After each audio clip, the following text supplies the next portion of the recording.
everyone, it's Mo on the go, and we're here with another show, and today I'm in black and white, feeling dark and light. Woo! So what's your day going like? You know, this morning I was woken up by a very rude person who decided they're gonna ring the doorbell very early in the morning, and I was like, now who is this? Do they know what time it is? Do they know how cold it is? Do they know that I just like want to wrap myself under my blanket? I said, that can be for me. I said to myself, that must be the cleaner who's always knows that I'm around there. So she comes to open. Then all of a sudden I just heard knock, knock, knock. I was like, now who is that? So when I opened the door, I found somebody with a huge delivery, a huge parcel of food from Africa. I thought to myself, am I still dreaming? Or am I really in Africa? And what were they delivering? They were delivering maize, a whole bunch of maize from Africa. And the difference between this maize and the one that we normally have here is that this maize is actually white maize. So if you look at it carefully, I'll bring it over to you here so that you can see. You see that? It's actually white maize, you know. And I was saying to myself, my goodness, 2 big bags of this maize. Okay, one of them is like this right now. I've just been removing the husks. And what else did they deliver? They also delivered pumpkin.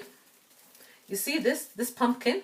In my language, we call it malenge or merengue.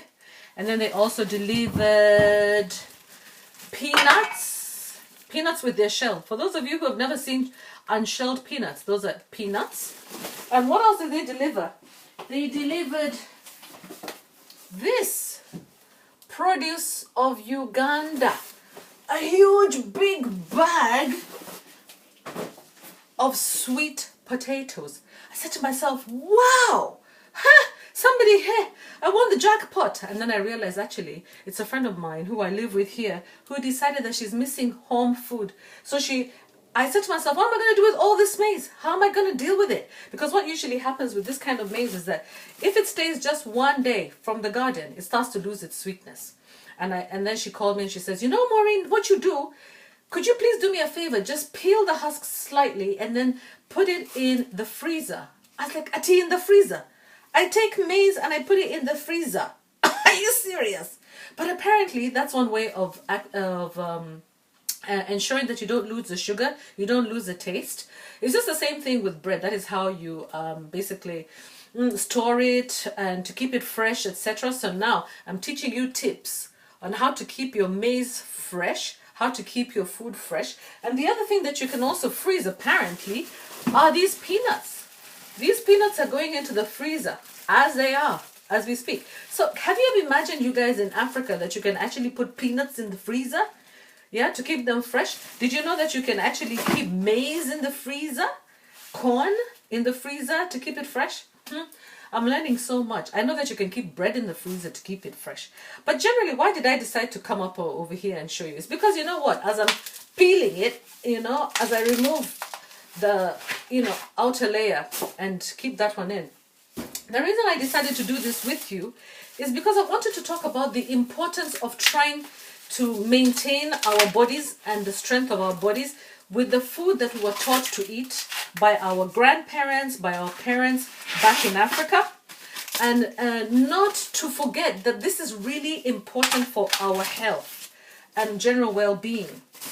Because we have made ourselves become rather weak by eating food that is basically junk food, you know. We don't really eat proper food. This is the kind of food that used to be called, my grandmother used to say, why are you feeding your father rice? Yeah, my grandmother and her son. What? If you didn't know how much sugar my dad had in his tea, you're in big trouble. Are you kidding?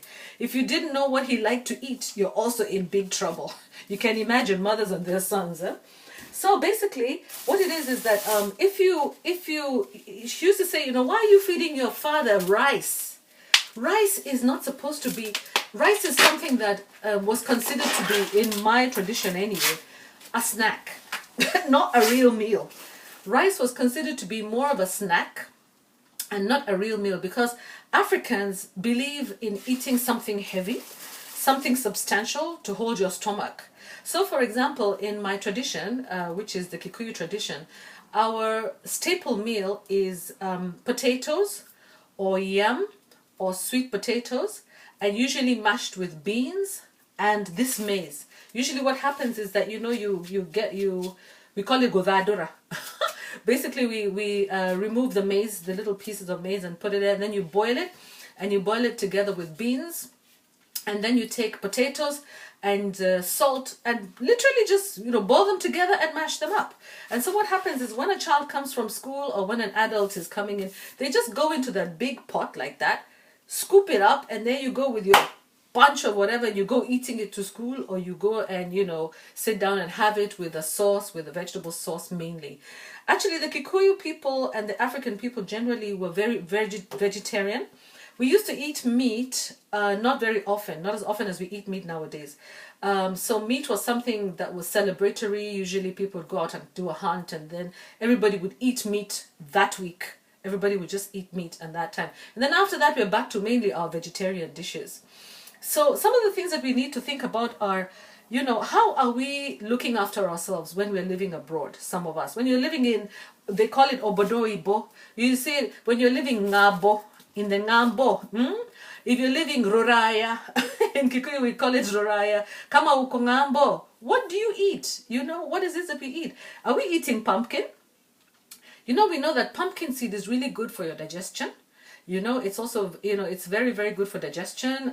If children are having any problems with their digestion, pumpkin seed is quite recommended. The pumpkin flesh itself is full of carotene, vitamin A carotene, which is really good for your skin, good also for the digestion, good for your blood. Things like peanuts. Peanuts are very rich in protein.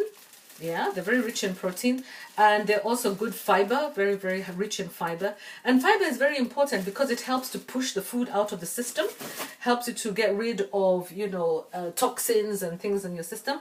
Maize itself is also very good. It exercises your teeth. So if you can actually boil it, you can exercise your teeth, it exercises your digestive tract, and basically removes all and filters out, all the debris, all the stuff in your stomach. I remember that growing up, old age tradition will tell you that the things that cause illness is actually inflammation, and the first place they look for inflammation is your stomach. If you have any stomach and digestive issues, that's already a bad sign. So one of the ways to deal with digestive issues is to have a very high fiber diet. And part of that going through a high fiber diet is to have a high glycemic foods, which means foods that release energy over a period of time, so that when you eat it, you're not immediately hungry again. So for example, you notice that if you have just like a slice of bread, immediately you eat it, you're already hungry again. But if you have, a sweet potato, for example, it can sit in your stomach and it will be releasing energy over a period of time. So instead of having bread in the morning with your tea, I think maybe we can go back to eating our sweet potatoes with our tea, or if we can look for yams and things like that in the market and try to go back to our traditional diets. So guys, you know what? Today I just decided, hey, why don't I share my maize story with you?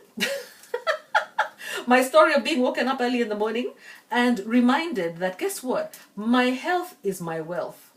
It's very important that I keep myself healthy. It's important that I keep myself strong. It's important that I keep my mind clear. It's important that I release everything that is inside of my body through my digestive system. It's important to get my digestive system working and not eating sandwiches every single day and pudding.